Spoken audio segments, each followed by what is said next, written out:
Istiqamah dari kata qamah. Qamah itu tegak, lurus, sempurna. Kalau semua ibadah diawali dengan kata qamah, itu artinya ibadah itu ditunaikan dengan sempurna.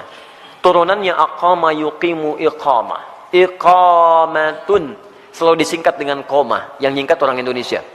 Semua kalimat salat dibuka dengan kata iqamah yang menunjuk pada ibadah. Alladzina yuqimunas shalah wa aqimus shalah, aqimis shalah. Rata-rata dibuka dengan demikian.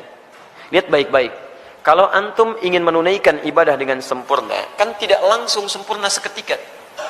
Apakah ketika anda tahajud, misalnya malam ini bangun jam 3, tahajud jam 3 lewat 20, karena 20 menit siap-siap. Apakah mohon maaf, malam selanjutnya akan bangun di jam yang sama? Belum tentu. Walaupun alarm dipasang dengan situasi yang sama, 2.15, 2.30, 2.45. Alarm pertama mematikan alarm kedua, alarm kedua matikan alarm ketiga, alarm ketiga masih nundutan, ya kan? Menunggu jam 3 tiba. Nih, hari pertama bisa pas jam 3, tapi hari kedua belum tentu. 3.20. Antum berusaha ngatasi gangguan ini, berusaha untuk konsisten sempurna sesuai waktu dan keadaannya. Berusaha tambah ista. Dengan qamah. Disatukan jadi istaqama, yastaqimu, sifatnya disebut dengan istiqamah.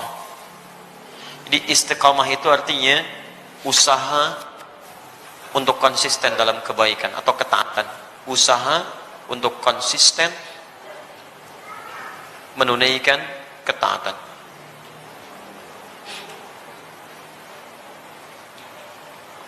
Istiqamah tahajud, istiqamah puasa, istiqamah baca Al-Quran, istiqamah berdoa dalam kebaikan. Sekarang pertanyaannya, bagaimana cara saya bisa istiqamah? Itu pertanyaan terbesarnya. 1, istiqamah dimulai dengan ilmu, pengetahuan dulu.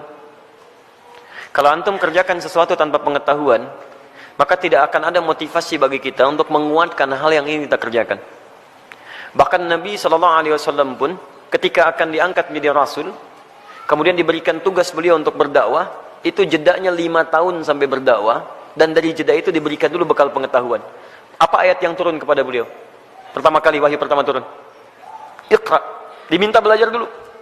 Belajar. Baru kemudian setelah turun pengetahuan yang cukup, baru 5 tahun setelah itu, 615 Masehi, diberikanlah tugas kemudian dengan turunnya Quran surah ke-74, Al-Mudaththir, untuk berdakwah secara terang-terangan.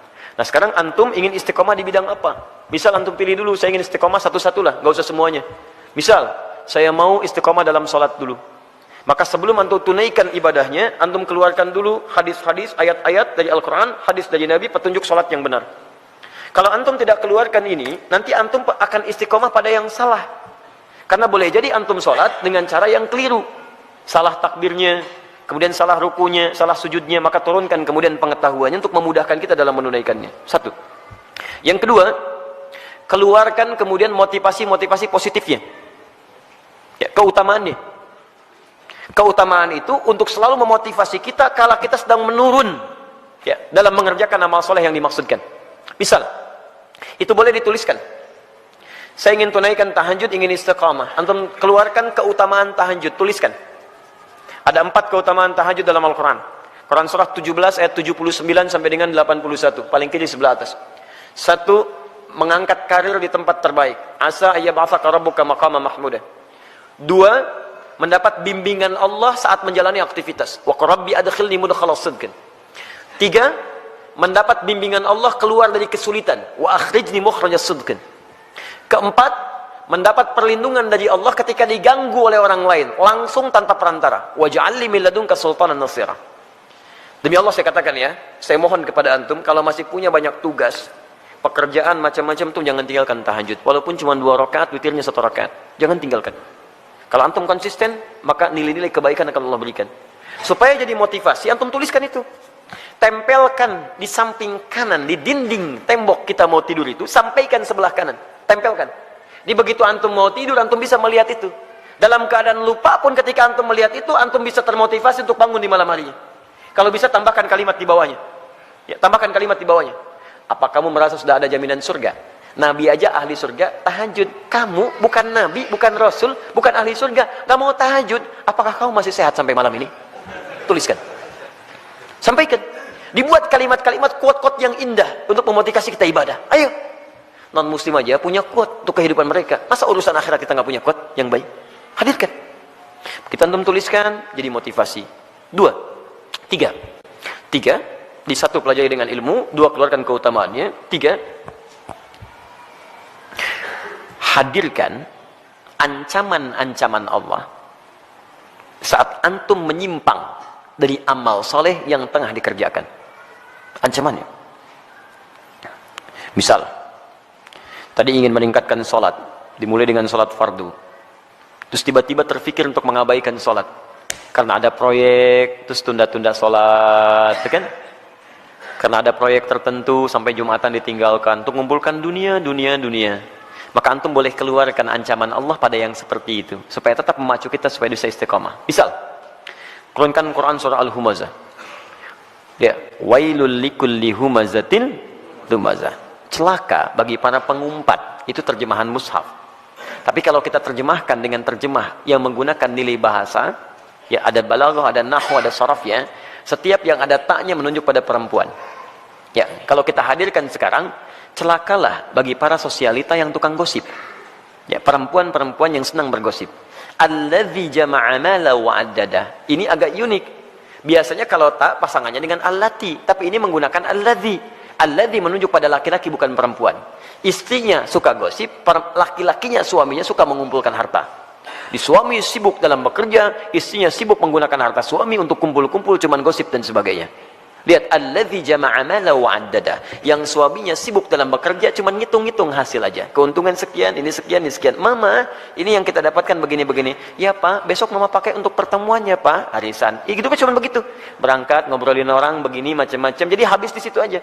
Suaminya berangkat gelap, pulang gelap, berangkat lagi macam-macam. Enggak ada kenikmatan dalam kehidupannya. Lihat, yahsabu anna malahu akhlada. Dia kira harta itu bisa membuat kekal di dalam kebahagiaannya. Perhatikan, sampai sholat ditinggalkan. Jumatan diabaikan. Karena ada orang yang berusaha meninggalkan, menukar akhirat itu untuk dunia yang semata. Ya, Quran surah ke-62 ayat ke-11, paling kiri sebelah atas. Wa idza ra'au tijaratan aw lahwan infaddu ilaiha fatarakuka qa'imah. Qul ma 'indallahi khairum minallahi wa minat tijarah. Ada sementara orang yang ketika engkau berkhutbah Muhammad tiba-tiba maaf, dia meninggalkan engkau sendirian berkhutbah, dia kejar kemudian kafilah-kafilah dagang itu. Ayat ini turun, ini sebagai pelajaran karena dulu di awal masa Islam, awal Jumatan, Nabi sedang khutbah, tiba-tiba muncul kafilah dagang. Diskon besar, 90%, 90% lewat tuh, samping masjid. Mereka yang masih lemah iman meninggalkan Nabi berkhutbah, mengejar barang dagangan itu. Lihat, selalu rumusnya begini. Kalau tidak disebutkan di Quran siapa orangnya, kapan kejadiannya, artinya kejadian itu akan berlaku umum di masa-masa selanjutnya. Dengan situasi yang berbeda. Masya Allah, antum bisnis nih, keuntungannya 10 miliar teman-teman sekalian. Tapi tanda tangannya dilakukan pas saat sholat Jumat. Pilih mana antum? Ngejar proyek 10 miliar, atau antum Jumatan dulu baru kemudian kejar proyek itu? Pilih mana? Pas tanda tangannya waktu Jumat. Yang kalau dalam ikhtiar manusia, maaf, ikut Jumat dulu, lewat proyek ini. Ambil proyeknya, tertinggal Jumatnya. Pilih mana? Ikut Jumat atau ambil proyek? Dan tidak ada pilihan yang ketiga, ikut Jumat dapat 10 miliar. Nggak ada. Gak usah maksa antum, di sini saya tegas. Waktu kita terbatas. Ini yang tidak mudah. Maka bagi yang seperti ini ada muncul ancaman Allah di dalamnya. Lihat ancamannya positif. Qul ma indallahi khairum minallah wa minat tijarah. Katakan Muhammad pada orang-orang yang masih senang dengan yang seperti itu, menukar akhirat dengan dunianya, atau hanya senda gurau aja, canda dia dengan yang seperti itu, cuman canda aja. Allah sudah siapkan ganti yang terbaik untuk dia. Apa alasan paling logisnya? Wallahu khairur razikin, saya yang tentukan rezekinya. Ayo kamu ikut ke sana, saya buat kecelakaan di jalan. Ayo kamu dapatkan itu, maut sudah menanti kamu sekarang. Jumat tidak dapat, harta nggak diperoleh. Mau apa kamu? Kalau dia mau datang dulu, saya ganti dengan yang lebih baik. Dia dapatkan proyeknya, dia dapatkan ketenangannya. Diberikan yang terbaik. Tapi kalau antum paksa tinggalkan itu, maka ayat diteruskan. Yahsabu anna malahu akhlada. Kalla layumbadanna fil hutama. Bagi orang yang rela meninggalkan ibadahnya hanya untuk urusan dunianya, dunia dibagi dua, tijarah untuk bisnis, lahun untuk yang tidak bermanfaat. Ninggalin tahajud cuma untuk sekedar nonton-nonton yang tidak jelas. Ninggalin sholat hanya untuk sekedar nonton-nonton yang tidak jelas. Ada konser, ayo lewat. Isanya, maghribnya, ayo lewat. Silahkan. Beli tiket, beli ini, beli itu, ayo. Ada yang joget-joget, ada yang macam, ada yang mabuk ini itu. Itu lahun namanya. Dia kira akan abadi dengan keadaannya. Lihat baik-baik. Saya siapkan neraka spesial, namanya Hutamah. Wa ma adraka mal Hutamah? Tahukah engkau apa tipikal neraka spesial Hutamah itu? Narullahil muqadah. Neraka itu spesial karena akan dibuat membakar dari ujung sampai dengan kedalamannya. Lihat. Allati tattali'u 'alal afidah, sampai dengan ke otak yang paling dalam. Innaha 'alaihim mu'sadah. Kalau dia enggak berubah, dia neraka itu mengintai menunggu. Kamu cepat pulang ya, saya tunggu. Cepat pulang, saya tunggu. Fi amadim mumaddadah, dan dia tidak dibiarkan tapi terikat secara singkat. Orang yang hidupnya mau meninggalkan ibadah hanya untuk urusan dunia, maka di nerakanya nanti, di neraka gambaran singkatnya, itu akan diikat begini. Bukan dilepas. Karena nanti ada orang di neraka yang biasa itu dilepaskan. Begitu haus dia ngambil air, airnya dari timah, ambil. Mau makan, makanan dari duri. La yusminu wa la yughni min ju'. Ayo ambil dan sebagainya. Tapi yang ini enggak punya kesempatan, diikat begini. Cara membakarnya, kalau yang lain apinya langsung, kalau ini tidak. Dari ujung kaki seperti dilas. Sampai dalamnya matang. Dan ini tidak akan pernah naik kalau belum matang. Awas, matang dulu. Begitu sudah matang naik, yang ini sembuh, ini matang dulu, sampai ke ujung akal yang paling dalam, al-afidah. Afidah itu jamak dari fuad, yang menentukan, yang merancang kegiatan kita. Seakan-akan Allah katakan begini, ini isi otak kamu ini apa sih? Yang lain masih mikir sholat, baca Al-Quran, macam-macam. Otak kamu ini lagi, maksiat lagi. Sampai meninggalkan ibadah, saya bakar sampai ke otak yang paling dalamnya. Supaya nampak isi otak kamu ini apa? Terus, dan diikat. Kalau mau coba silakan. Tapi disampaikan supaya kita tidak masuk ke dalamnya. Makanya antum keluarkan, tuliskan ancamannya. Begitu sudah seperti itu, maka berusaha untuk mewujudkannya. Bismillah, antum berdoa kepada Allah. Yang terakhir berdoa. Minta supaya dikuatkan oleh Allah Subhanahu wa taala. Ya, minta supaya dikuatkan oleh Allah Subhanahu wa taala. Makanya nanti ada doa-doa. Ya, ada doa-doa untuk bisa dikuatkan dalam keimanan. Allahumma tsabbit qulubana ala dinik. Ya Allah, kuatkan hati kami ya Allah dalam tuntunan agamamu. Rabbana la tuzigh qulubana ba'da idh hadaitana. Ya, wa hab lana min ladunka rahmah innaka antal wahhab. Ya Allah, jangan geser keadaan hati saya setelah saya kuat berada di jalan-Mu ya Allah. Anugerahkan saya keturunan terbaik untuk menjaga iman kami ya Rabb.